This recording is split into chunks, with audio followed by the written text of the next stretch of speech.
जय बोली अहिंसा परमो धर्म की शासन नायक भगवान महावीर स्वामी की आचार्य भगवान श्री कुंद महाराज की आचार्य गुरुवर श्री विद्यासागर जी महाराज की आचार्य श्री समय सागर जी महाराज की परम पूज्य मुनि 108 से निर्वेद सागर जी महाराज की समस्त मुनि संघ की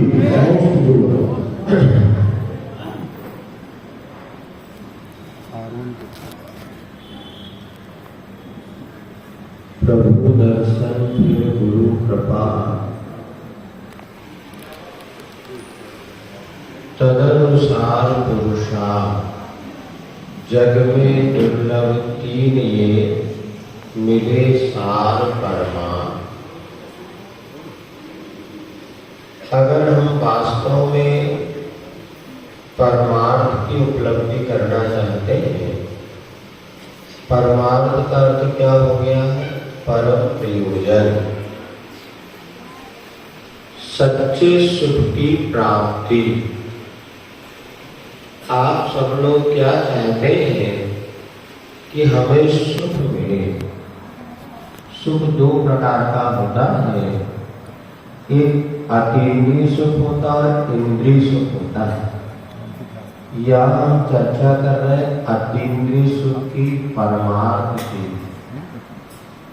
यदि हम परमार्थ प्राप्त करना चाहते हैं तो आगे श्री ने दोहा लिखा है, प्रभु दर्शन फिर गुरु कृपा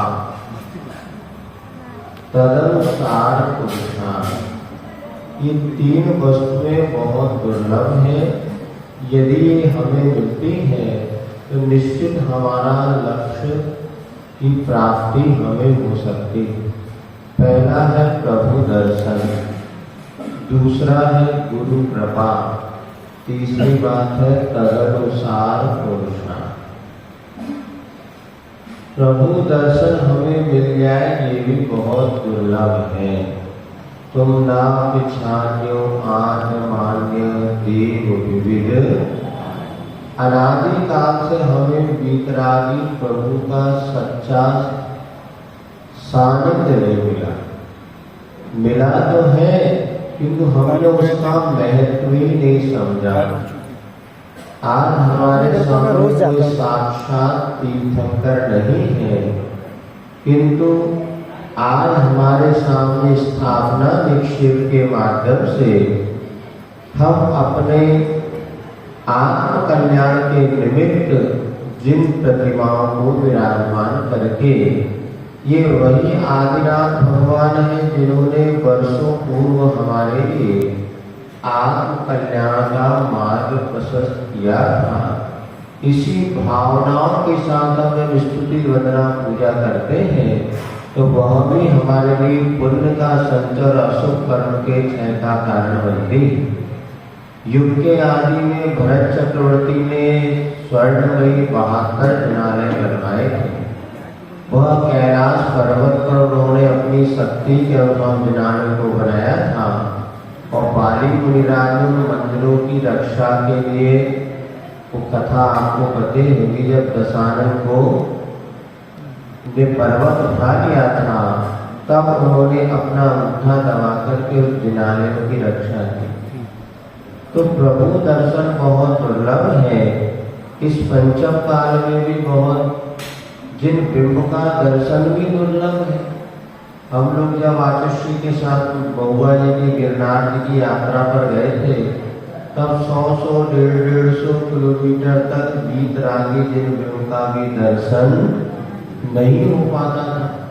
किसी घर में एक आध छोटे से भगवान होते थे तो पूरा संघ वहाँ पर दर्शन करने के लिए जाता था।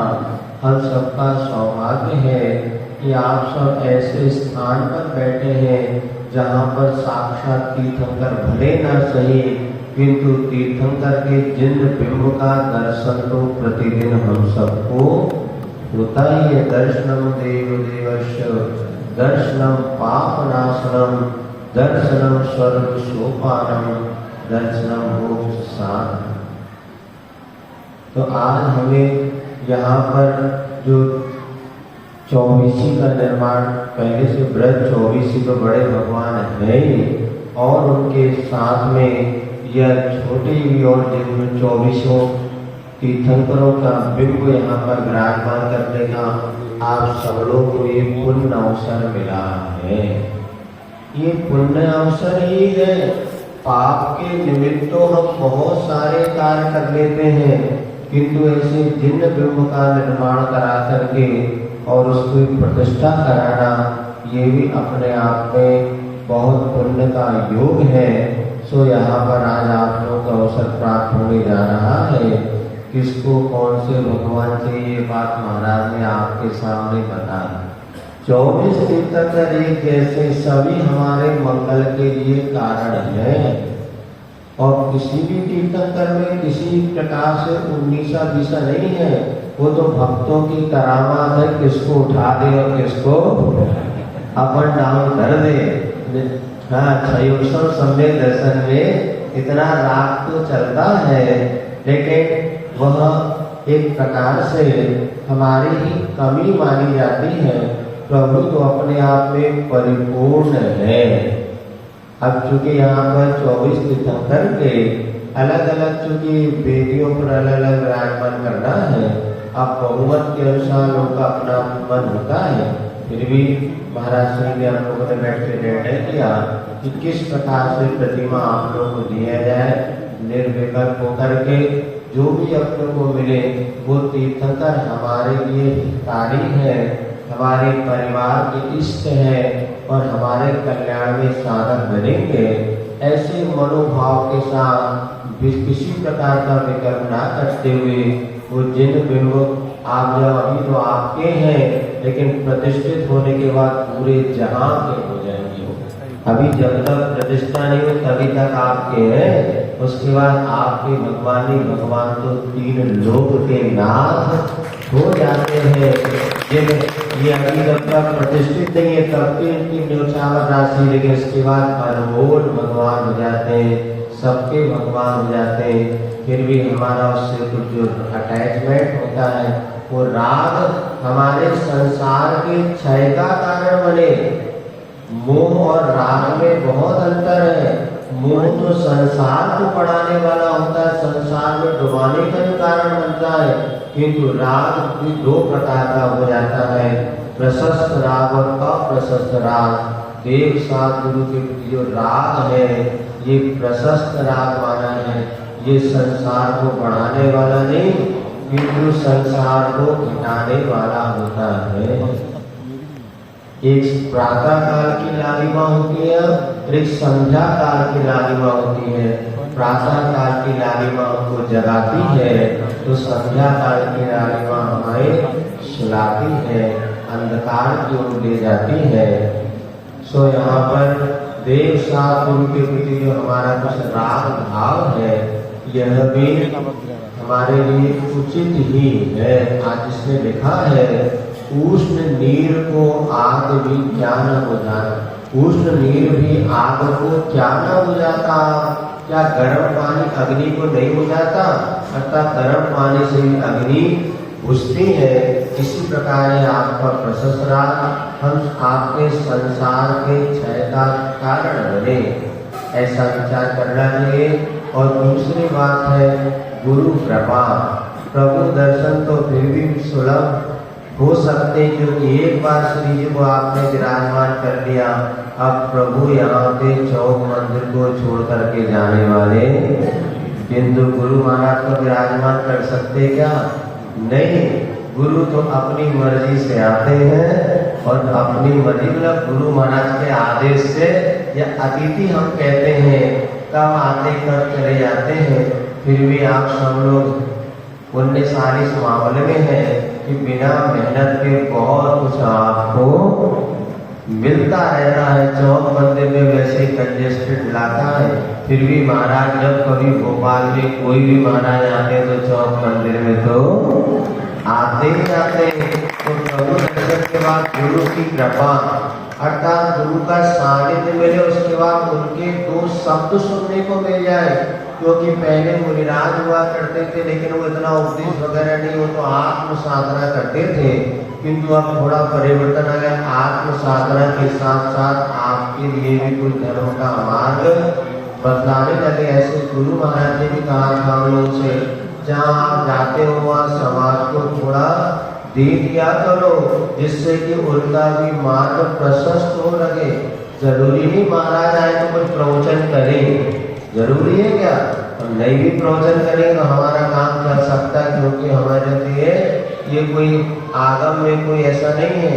लेकिन गुरु महाराज का आज्ञा है तो करना हम कर लेते हैं। ये आपका पुण्य है कि आपको गुरु महाराज के वचन सुनने मिलते हैं। अब तीसरी बात बहुत दुर्लभ है, तदनुसार पुरुषार्थ। जैसा हमें गुरु मार्ग बताते हैं उसके अनुसार हम चलते हैं तो हमारे लिए परमार्थ की प्राप्ति हो सकती है। अन्यथा बुंदेलखंडी कहावत है, पंच मंजूर पंचायत मंजूर पर नर्दा तो होते ही सकते है।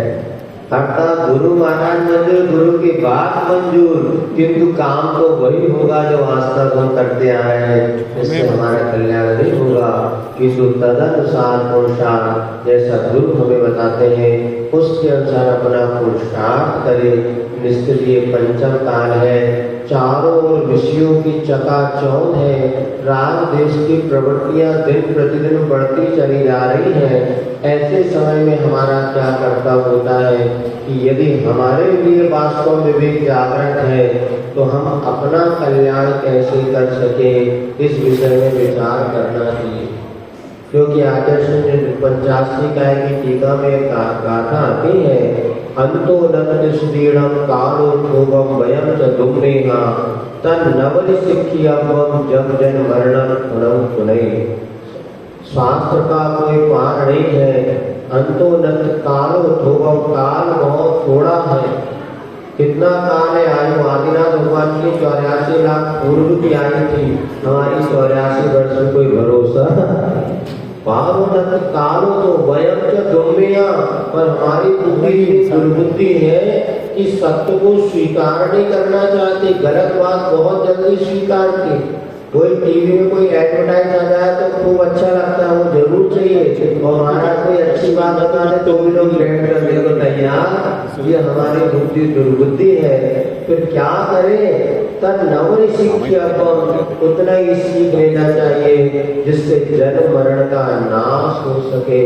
जितना हम रात को इससे बचेंगे उतना हमारा संसार कम होगा, और हमें अपने परिणामों की निर्मलता के साथ साथ अपने भव क्षय का ये सारे निमित्त जो आपके सामने मिल रहे हैं इसको स्वीकारें और अपने परिणामों की निर्मलता बनाए रखें। इसी मंगल भावना के साथ आज यहाँ पर आपके समक्ष जो जिन बिंब को जिस तरह से जो उसके पुण्यार्जन हमको यहाँ का वितरण किया जाएगा, हम लोग का भी यहाँ आना।